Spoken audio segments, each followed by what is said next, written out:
Hello বন্ধুরা, talking dolls চ্যানেলের নতুন ভিডিওতে তোমাদের সকলকে স্বাগত। এই দেখো আমাদের সব সরস্বতীর দলগুলো বাড়িতে চলে এসছে পুজো দেখে।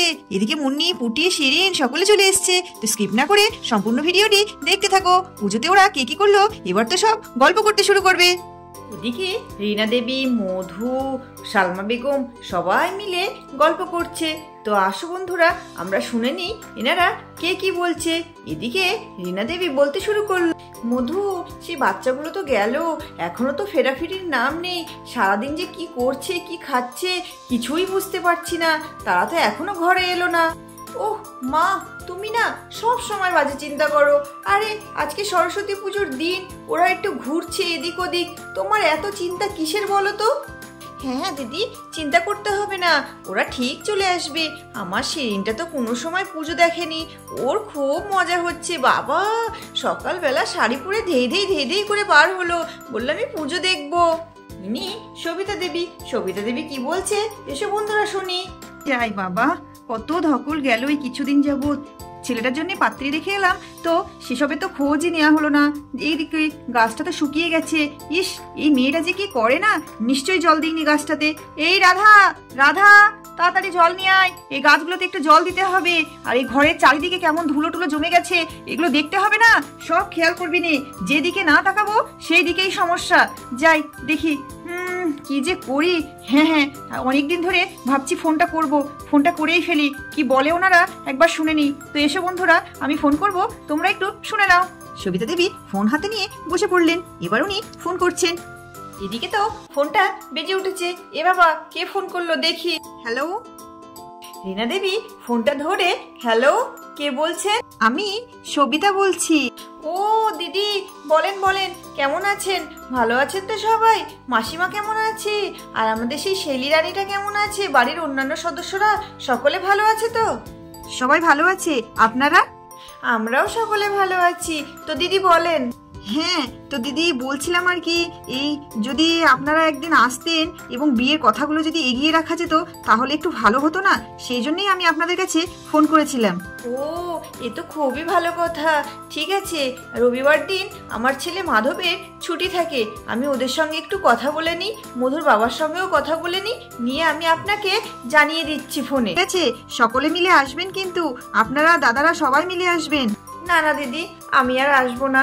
এই মেয়ে শ্বশুর বাড়ি বুঝি মা দেখতে গেলে কেমন খারাপ দেখায় না, সেই জন্য আমি আর যাচ্ছি না। না তা বললে হয় বুঝি?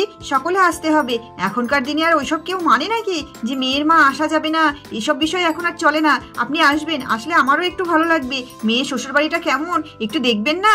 আগে মেয়ের মাকে দেখতে হবে, তারপর অন্য কেউ। আপনি আসবেন। ঠিক আছে দিদি, চেষ্টা করব আপনার কথা রাখার জন্যে।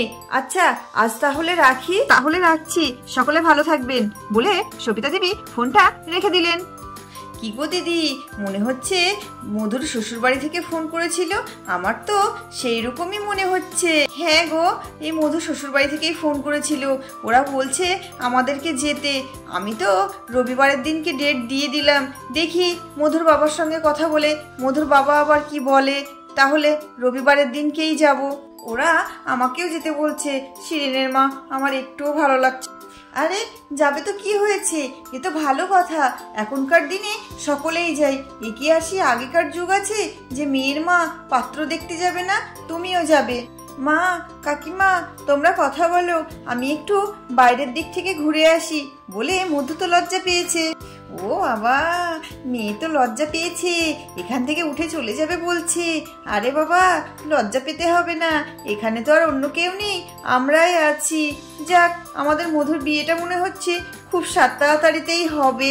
দিদি আজ তাহলে উঠি, আমি আর বসলাম না, ওদিকে রাজ্যের কাজ পড়ে আছে।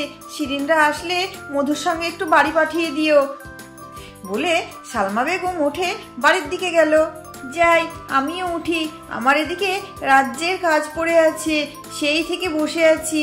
এদিকে মুন্নিরা বাড়ি এসে মা বলে হাত দিতে শুরু করে দিল। রীনা দেবী, ওই দেখ মুন্নিরা সব বাড়ি চলে এসছে। ওরে বাবারে বাবা, সবাই তো বাড়ি চলে এসছে। কি ব্যাপার, সারা দিন তোদের দেখা নেই, কোথায় কি করলি, কি খেলি কিছুই তো বুঝতে পারছি না। সারাদিন তো দুটো ভাতও খেলি না কেউ। সারাদিন কি খেয়েছিস বলতো, কি খেয়েছিলিস? বাবা মুখগুলো দেখো সব শুকিয়ে গেছে, সাজগোজের সব বাহার আছে, সেজে গুজে বেড়াতে পারলে আর কিচ্ছু চাই না। এই কোথায় ছিলিস সব সারাদিন? মধু কথা বলতে বলতে বেরিয়ে এলো। আর মা তোমাকেও বলি ভালো, পুজোর দিন সরস্বতী পুজো, বুঝতে পারছো না? এসব সব জ্যান্ত সরস্বতী সেজে গিয়েছিল। এদের আর খিদে টিদে পায়, আজকে ঘুরতে পেরেছে, এটাই এদের কাছে এখন অনেক। কি বলিস? না না কাকিমা, আমরা অনেক কিছু খেয়েছি জানো তো। আমি অনেকগুলো অরেঞ্জ খেয়েছি, আমাকে মুন্নি দিদি দিয়েছিল। আমাদের স্কুলে অনেক ফল কেটেছিল, সব চন্দনা দিদি কেটেছিল। সকালু এই কাকিমা, আপেল ছিল, বেদানা ছিল, কলা ছিল, কত কিছু আমরা পেট ভরে ভরে খেয়েছি। সে কি কথা, সারাদিন শুধু ফল খেয়ে থেকেছিস, ভারী কিচ্ছু খাসনি? আহারে চল চল চল, আগে তোদের দুটো ভাত দিই। ও মা, খালি খালি চিন্তা করো না তো, শুধু ফল খেয়েছি আমরা, আরো কত কিছু খেয়েছি জানো। পাড়ায় পাড়ায় পুজো হচ্ছে, অনেক জায়গায় খিচুড়ি খেতে দিয়েছি, ফ্রাইড রাইস, আলুর দম খেতে দিয়েছি, আমরা সেগুলোও খেয়েছি।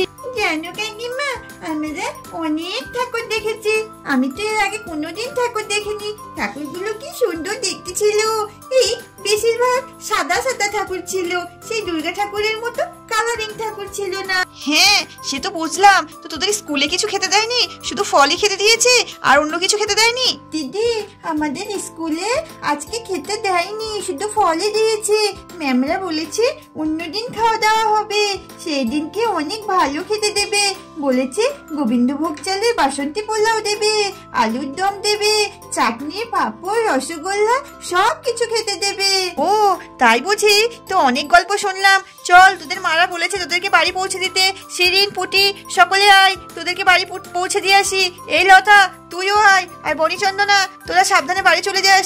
আর এই মুন্নি, যা গিয়ে শাড়িটা ছাড় হয়েছে, এবার শাড়িটা খোলো। শাড়ি পরার শখ মিটেছে তো?